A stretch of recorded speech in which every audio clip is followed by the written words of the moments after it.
everyone, my name is David Gloria and you're welcome back to my channel. You're welcome back to Words on Motion. My name is David Gloria, president of Words on Motion, and you are welcome. Thank you for tuning in. To my old subscribers, thank you for tuning in. Thank you for always coming. Thank you for your support. Thank you for sharing the videos I post. Thank you for liking my videos. Thank you. I truly appreciate it. And to my new subscribers, you are welcome. Here at Words on Motion, we talk about faith, Christian lifestyle, spoken words, inspiration, inspirational write-up, and lots more. If you haven't subscribed, please subscribe. So today we are talking about something amazing. I know you're looking at my shirts. Don't worry, I know today is not Valentine's. I tried to wear this today. So we're talking about something relating to love, something that each and every one of us can relate to, something that everyone has everyone has either gone through that phase, have left that phase, some are in that phase, and some are about entering the phase. So about love. My secondary school teacher will tell you that it's not love, it's love. So talking about love or love, whichever one you need to pronounce it. And the topic of today is this love. It go reach all of us.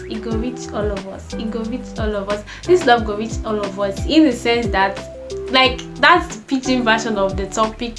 You can say this love will get to everyone. So on the studio today, I am not alone. I'm not talking about this topic alone. I am not alone today. I have someone amazing. I have a friend in the studio with me today. She's a friend, she's a sister, she's someone so amazing. We have known each other for like 4 years, but we have been friends for like a year. And it's what even brought us together? Just something small. And that's to say that little things matters, because what she did, a lot of people will say it's something small, but it was something that just captured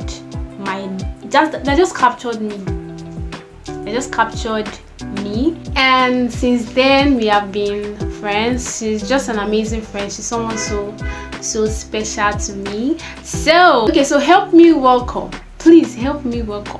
this wonderful friend of mine, a spoken word artist, a great writer, an amazing friend and sister.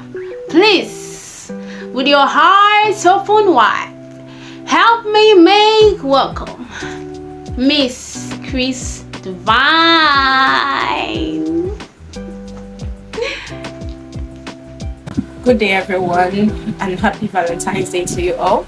It's such a great pleasure to be speaking to you at this point in time, and I want to say thank you to Miss David Gloria for this great privilege to be speaking to you guys at this time and at this particular day. Like, when the news came, when she just told me that, see, you're going to be speaking on this day and this time, I was like, what am I going to say? And by the grace of God, I'm here, and I hope you enjoy the little time we have to spend here. So presently, everyone is talking about love. Like, what is going on now is love.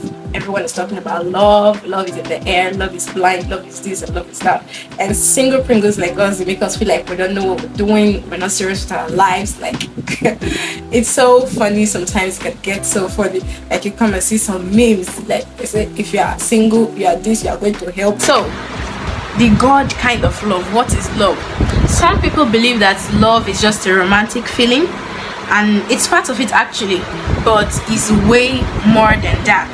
Have you ever wondered what will happen?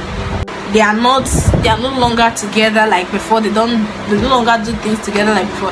Have you ever wondered what happened between them? And sometimes we hear, I broke up with her, I broke up with him, and what was actually the cause? Sometimes it is because those things they thought were the love, those feelings, those romantic feelings they had for each other, just disappeared. Those feelings got faded, and that was all. So I know this period everything is revolving around love actually, but you don't have to feel that way. You don't have to get moved by the things you see. I know so many people on your WhatsApp status will be doing Valentine gift came early and stuff like that, and some people will go to the extreme of surprising themselves and making others feel like it was from their boyfriend or from anybody. It doesn't happen that way. And by the way, there are so many misconceptions about this thing they call love. There are so many misconceptions about it, and one part of it is attraction. One part of it is attraction. Most people, they think once you are attracted to someone, automatically you are in love with that person. But no, it doesn't work that way. I might be attracted to a flower. I'm attracted to nature. I'm attracted to the sky. I love looking at the sky. I love looking at the seas. That doesn't mean, as I don't know how to swim, that doesn't mean I should go inside the sea and dive inside and get drowned. No, there is something attractive about the person, and that doesn't mean you are to, as a lady, you start positioning yourself for the guy to notice you and ask you out and stuff like that. It doesn't occur well. It doesn't occur well. It's not, let me say, it's not nice as a lady. Then another case, some people, we most time hear about this thing they call love at first sight. I think most of us here have heard it, but I want to tell you that from my own research, there is nothing like love at first sight. I'm not a relationship expert, but from the things I've read and from what I've seen, there is nothing like love at first sight. You can only say it's an attraction at first sight. Like, I saw you for the first time, oh my god, you're looking so gorgeous, you're looking so beautiful, you're looking so handsome, and I'm attracted. I might like to say hi, how you doing, and that's all. And that doesn't mean I've fallen in love with you already. Like, it's so hilarious when you hear some people say, for the first time I saw you, I fell in love with you. Guy, how did you fall in love with such a person? Like, you don't know how the person behaves, you don't know the way the person talks. Maybe the person was just trying to package right there in front of you in the public. You don't know, and you're saying you just fell in love. What if you go inside and then you discover that thing you thought was love wasn't actually some other things? So it's just like that. That is one of the misconceptions about love. People think attraction is love, but no, that is not true. So the second misconception about love is infatuation or lust, the way the Bible calls it. Infatuation or lust. The Bible said when you look at a woman to lust after her, you have committed the sin, the act itself. So when you, as a girl, as a lady, you're looking at a man, you're thinking about what if my guy, you have committed the sin itself.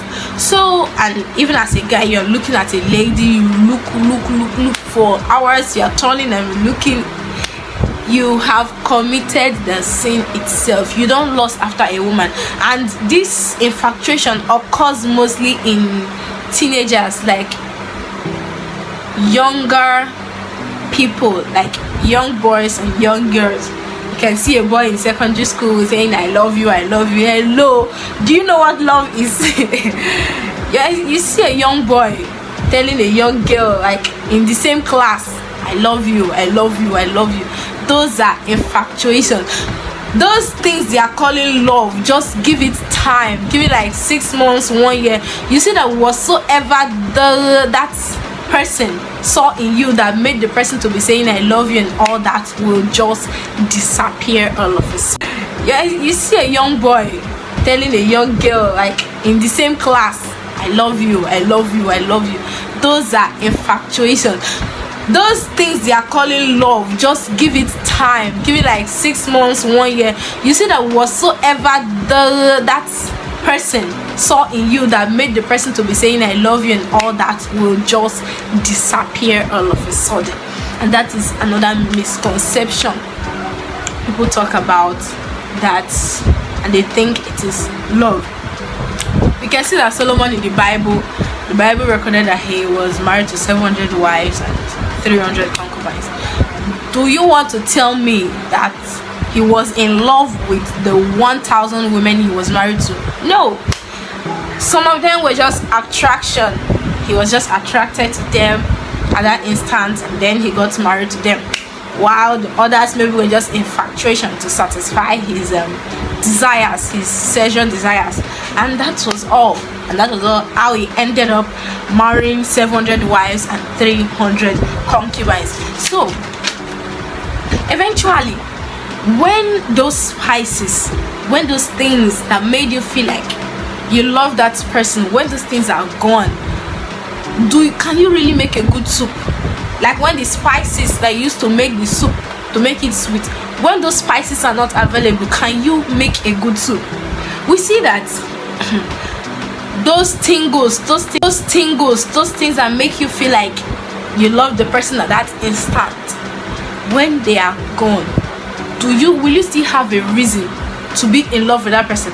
Because you might think, okay, I love this guy because of his smile, because he's active, he's goal oriented, is this. At that instant, when he is no longer able to do such things, those things that attracted you in the beginning, when he's no longer able to do them, will you still find that person? Will you still love that person? That is another thing. We see that in the case of Christ.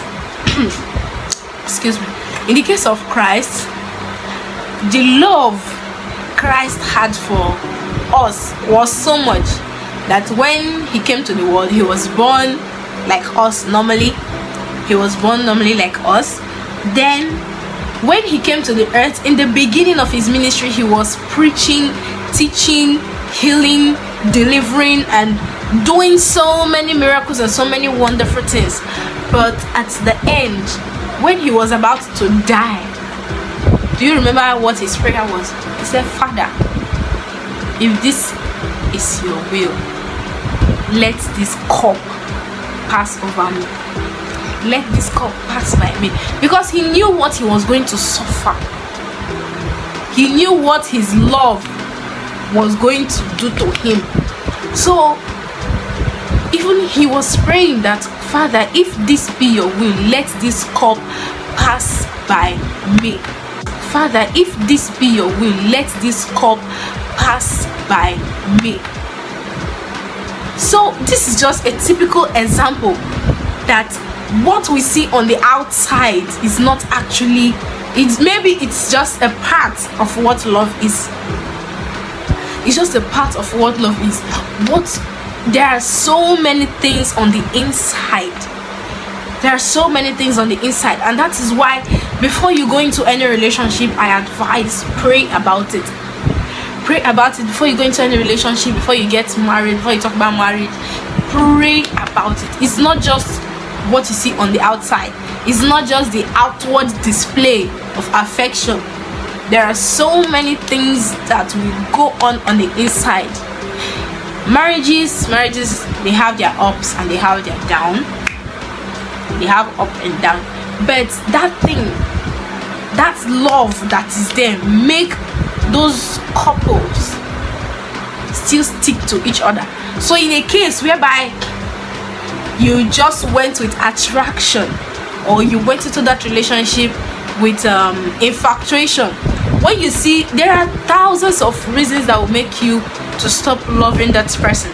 So when you see such a reason, immediately you pull out, because you were not mentally prepared, physically you were not prepared, spiritually you were not prepared. So my advice, as a guy, you have to get a purpose before you propose, and as a lady, you have to get a purpose before you accept any proposal, because those things, they work hand in hand with each other. When my purpose is not in alignment with yours, how do we cope? Like, it will be difficult for us to cope. And that's why you see some cases where a lady, once she's married, you see that there were certain things she was doing before, there were certain heights she was trying to attain. Immediately she got married, those things, those dreams of hers, everything just died down. The average Nigerian girl, they say, have no dream. But when you have a dream, when you have a goal, when you have a purpose, your purpose, the kind of relationship you get into, should be the one that will make you actualize your goal. It should be the one that will make you actualize your dream. So let us hear the conclusion of the whole matter. The conclusion of the whole matter is that you wait for the right time to love. That's one. Two, if you want to love, love in a God kind way. Don't lust after someone and think it is love. Then three, before you fall in love, before you get into any relationship, get a purpose. Get a purpose, get a goal that with or without the relationship, you can still actualize. And even with the relationship, you can still actualize. Love is not the utmost thing. Yes, love is not the only reason you were born. To fall in love is not the only reason why you came to this world. There are so many things you can do. There are so many goals. There are so many lives. There are so many lives you can touch. There are so many people you can reach. Yes, so many destinies are tied to yours, and you don't have to waste that life chasing love. Once you don't chase something, once you are busy doing your thing, you become attractive to those things you actually wanted to chase. So when you are busy doing your thing, chasing your dreams, trying to get your goals actualized, like, love will be attracted to you, not you. You'll be attracting love. You'll not be the one chasing it. So this season, I don't want you to feel pressured. I don't want you to feel depressed because you've not had someone to love you or anything. Just love yourself first. Self-love is the best thing. And also know that God loves you very much. Okay? With or without the love of others, God loves you. Thank you. Have a nice day. Wow, if you were not blessed by that, I was. You know, one thing that got me with everything, when she said there's nothing like love at first sight. Nothing like love at first sight. You know, that's for me, that would be the first time I think I'll be hearing that. Nothing like love at first sight. And that's to say, like, you can say attraction at first sight, which is true. I was attracted to you at first sight, and I was attracted to you, and I just want to, because I'm attracted to you, I want to know you. I want to know you. So you wouldn't say love at first sight. I think that's what affects teenagers these days. That's what affects teenagers these days. And just because they see someone and they just get attracted to the person, they just feel like, I must date the person. So okay, let me tell you something that happened to me when I was in 200 level. I met someone interesting. I would say someone interesting. I do this night reading sometimes, and that night I went to my friends to read in school, and then I just met him.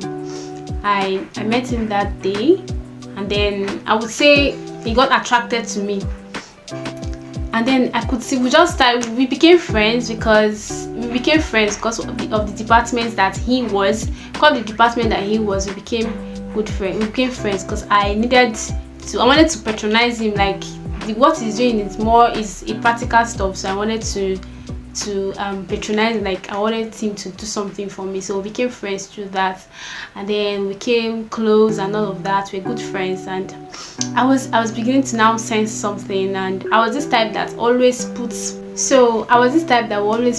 God in front, and that's just one thing about me.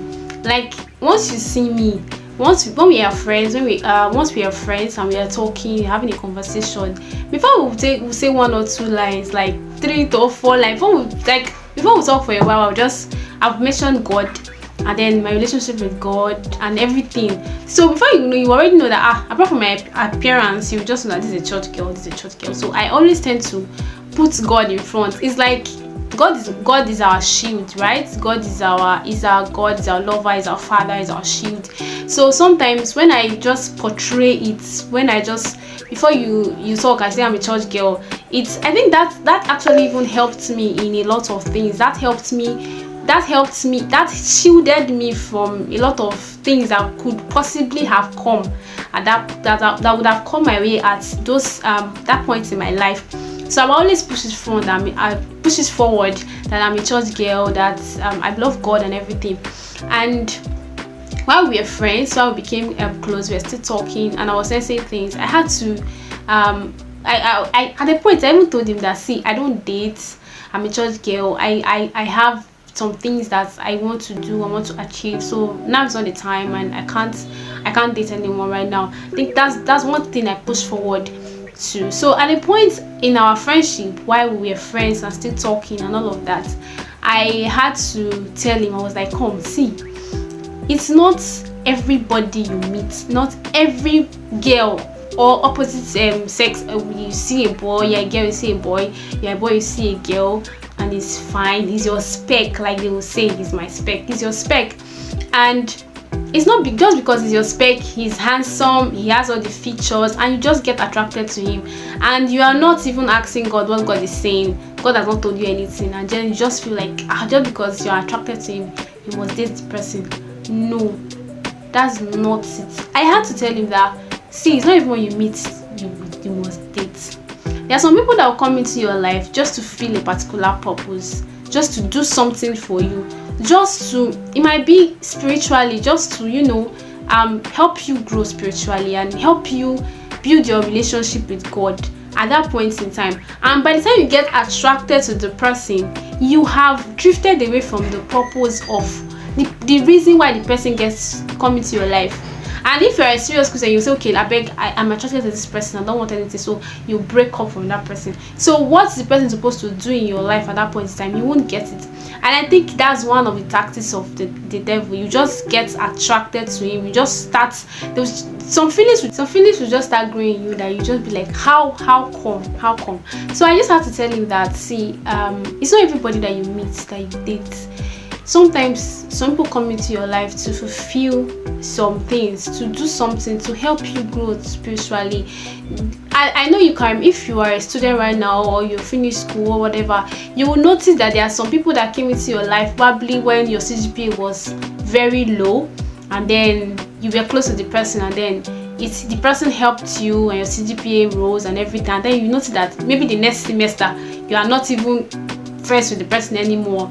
That's what the person came to do for you, just to help you up. And by the time you start noticing some desires, maybe the devil start finding some desires in your heart, it will change your focus. Yes, that's the word. Your focus will be shifted from what the person actually wants to do. You will not be focused on doing it. You will just be focused on how to date the person, how you want the person in your life, or relationship and everything.